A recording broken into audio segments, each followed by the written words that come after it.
Problem से solution तक, astro तक, नो योर फेट। देखिए, नवरात्रि के 2 दिन सबसे ज़्यादा महत्वपूर्ण माने जाते हैं। वैसे तो पूरी नवरात्रि अपने आप में मूल्यवान है, पूरी नवरात्रि अपने आप में शुभ है, लेकिन नवरात्रि के 2 दिन सबसे ज़्यादा महत्वपूर्ण होते हैं। एक है अष्टमी तिथि और एक है नवमी तिथि। अष्टमी तिथि को माता महागौरी की उपासना की जाती है और अष्टमी तिथि पर बहुत सारे लोग विशेष उपवास भी रखते हैं। जो नवरात्रि के पहले दिन उपवास रखते हैं वही नवरात्रि के 8वें दिन भी उपवास रखते हैं, यानी विशेष उपवास करते हैं। इसके अलावा ज्यादातर लोग अष्टमी तिथि पर कन्या पूजन भी करते हैं और इसको महाअष्टमी कहते हैं और महाअष्टमी पर कन्या पूजन भी किया जाता है। नवरात्रि की अष्टमी तिथि पर अगर आप माता महागौरी की पूजा करते हैं, माता महागौरी की उपासना करते हैं, तो इससे मनचाहे विवाह का वरदान मिलता है और वैवाहिक जीवन की अगर कोई बाधा है तो वो बाधा दूर होती है। नवरात्रि की अष्टमी तिथि पर एक बात समझने की है कि माता महागौरी के स्वरूप में ही उनको भगवान शिव की प्राप्ति हुई थी। तो अगर आप मनचाहा वर चाहती हैं या चाहती हैं कि आपका वैवाहिक जीवन सुंदर हो, सुखमय हो, तो माता महागौरी की पूजा करना, उनकी उपासना करना आपके लिए बहुत अच्छा रहेगा। देखिए, जैसा कि हम आपको रोज बता रहे हैं कि नवरात्रि की पूजा मध्यरात्रि में ज्यादा शुभ होती है, ज्यादा फलदायी होती है, तो माता महागौरी की पूजा भी मध्यरात्रि में करिए, आपके लिए बहुत शुभ रहेगा। पीले वस्त्र धारण करके माता महागौरी की पूजा करिए। अगर आप पुरुष हैं तो आप श्वेत वस्त्र, सफेद वस्त्र भी पहन सकते हैं। माता के सामने दीपक जलाइए और माता का ध्यान करिए। माता के सामने दीपक जला करके उनका ध्यान करना आपके लिए अच्छा होगा। और पूजा में माता को सफेद या पीले फूल अर्पित करिए। सफेद फूल या पीले फूल अर्पित करें। इसके बाद इनके मंत्रों का जप आपको करना चाहिए। बहुत सारे मंत्र हैं इनके, जैसे ओम ह्रीं गौरिये नमः, ओम ह्रीं गौरिये नमः, ओम गौरी शंकराय नमः, ओम गौरी शंकराय नमः। या देवी सर्वभूतेषु मां गौरी रूपेण संस्थिता, नमस्तस्यै नमस्तस्यै नमस्तस्यै नमो नमः। तो तमाम मंत्रों का आप जप कर सकते हैं। और जैसा हमने पहले भी कहा कि अगर पूजा आप मध्य रात्रि में करते हैं तो इसके परिणाम ज्यादा शुभ होंगे। और माता महागौरी की पूजा करने से बालिकाओं का शीघ्र और मनचाहा विवाह होता है। और अगर आप विवाहिता हैं, आपका विवाह हो चुका है, तो माता महागौरी की पूजा करने से आपका वैवाहिक जीवन बेहतर होना शुरू हो जाता। जैसा कि रेखा ने आरंभ में ही कहा था कि अष्टमी तिथि को ज्यादातर लोग कन्याओं को भोजन कराते हैं, कन्या का पूजन करते हैं। देखिए, क्यों करते हैं ऐसा, इसके पीछे का तर्क क्या है। अगर हम हिंदू मैथोलॉजी को समझें, हिंदू परंपरा को समझें, तो नवरात्रि केवल व्रत और उपवास का पर्व नहीं है। ऐसा नहीं है कि नवरात्रि में आप केवल व्रत रखेंगे, उपवास रखेंगे तो काम चलेगा। आपको यह समझना होगा कि ये नारी शक्ति के और कन्याओं के सम्मान का भी पर्व है। चाहे आपकी माता हो, बहन हो, पत्नी हो, पुत्री हो, या समाज की जो महिलाएं हैं, आपकी कलीग हैं, आपके साथ में काम करने वाली महिला हैं, इन सबके सम्मान का पर्व भी है।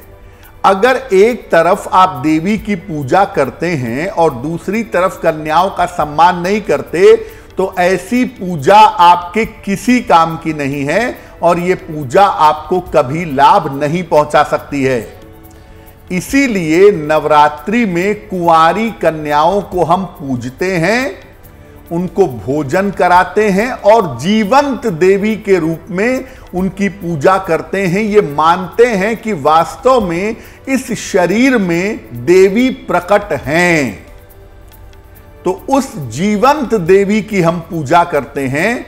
हालांकि नवरात्रि में हर दिन कन्याओं के पूजा की परंपरा है, हर दिन कन्याओं को पूजना चाहिए नवरात्रि में, लेकिन ज्यादातर घरों में अष्टमी और नवमी को कन्या पूजन जरूर होता है। अष्टमी और नवमी को कन्या की पूजा की जाती है। वैसे शास्त्र कहता है कि नवरात्रि में हर दिन, चाहे एक ही कन्या क्यों ना हो, हर दिन एक कन्या की पूजा की जानी चाहिए। 2 साल से लेकर के 11 साल तक की कन्या की पूजा का विधान बताया गया है। जिस कन्या की उम्र 2 साल से लेकर 11 साल के बीच की हो, ऐसी कन्या का पूजन किया जाता है। अलग अलग उम्र की कन्या देवी के अलग अलग रूप को बताती है। यानी 2 वर्ष की कन्या का नाम है कुमारी और 8 वर्ष की कन्या का नाम है गौरी। अष्टवर्षा भवेद गौरी। यानी जब कन्या की उम्र 8 साल होती है तो वो जिस स्वरूप में आती है वो स्वरूप है गौरी माता का स्वरूप। इसलिए हर उम्र की कन्या की पूजा आप करिए और साथ ही साथ उनका आशीर्वाद लीजिए और ये मान करके पूजा करिएगा कि उन कन्याओं के माध्यम से देवी स्वयं आपको आशीर्वाद दे रही हैं, देवी स्वयं आपके साथ जुड़ रही हैं। इस ऐड को स्किप करना तो बहुत मुश्किल है, पर लाइफ की प्रॉब्लम्स का सलूशन ढूंढना आसान। प्रॉब्लम से सलूशन तक, एस्ट्रो तक, नो योर फेट।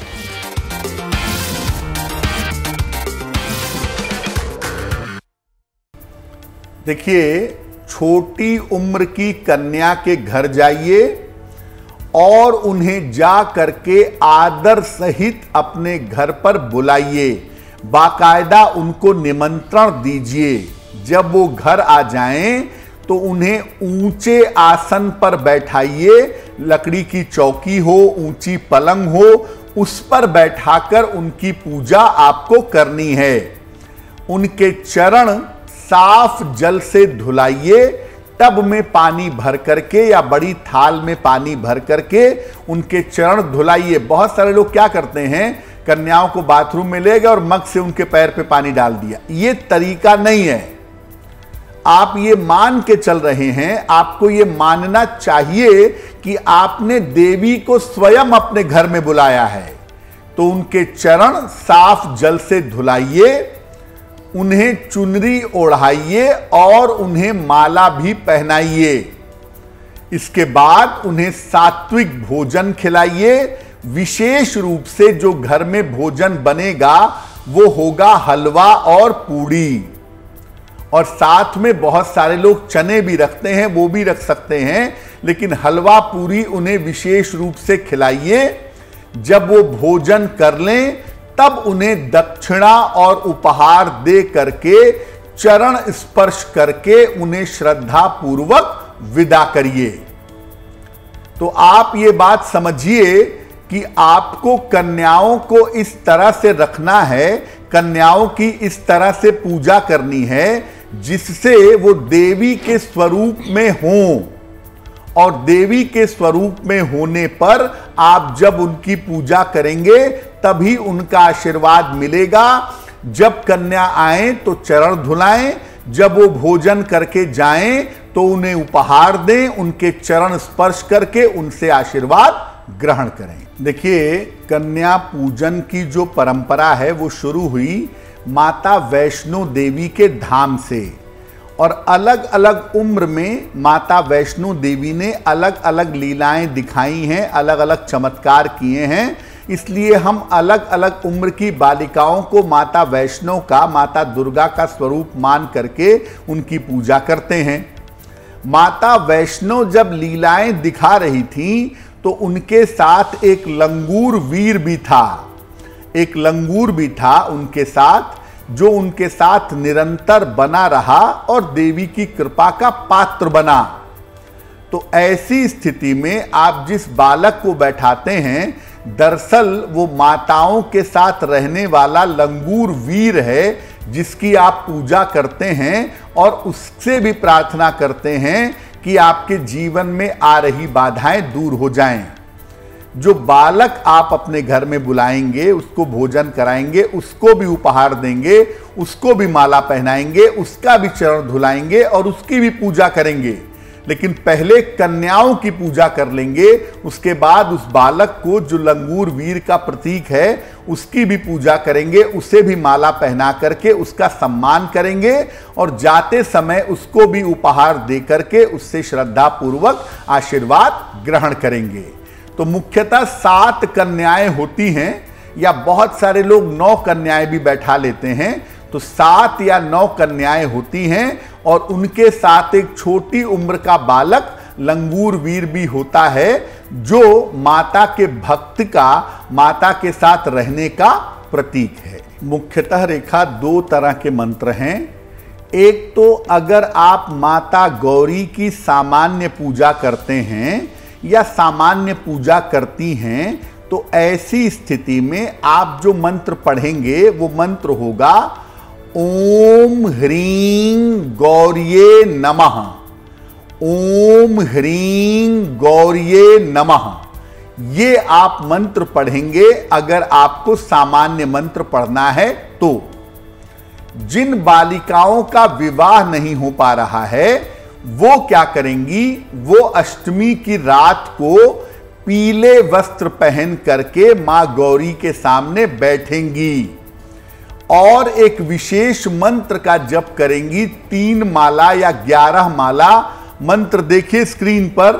मंत्र है हे गौरी शंकर अर्धांगी यथा त्वाम शंकर प्रिया, हे गौरी शंकर अर्धांगी यथा त्वाम शंकर प्रिया, तथा माम कुरु कल्याणी कांत कांता सुदुर्लभाम, तथा माम कुरु कल्याणी कांत कांता सुदुर्लभाम।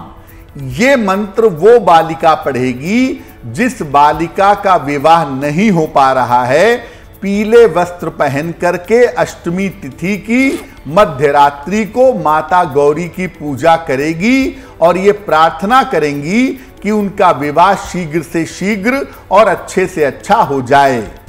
तो इस मंत्र का जप करने से लाभ होगा।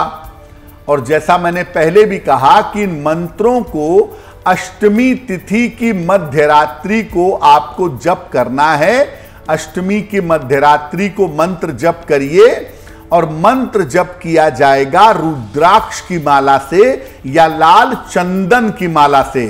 रुद्राक्ष या लाल चंदन की माला से जप करना आपके लिए शुभ होगा और बाद में उस माला को अपने पास सुरक्षित बनाए रखें। ऐसा करने से आपका विवाह जल्दी से जल्दी संपन्न होगा।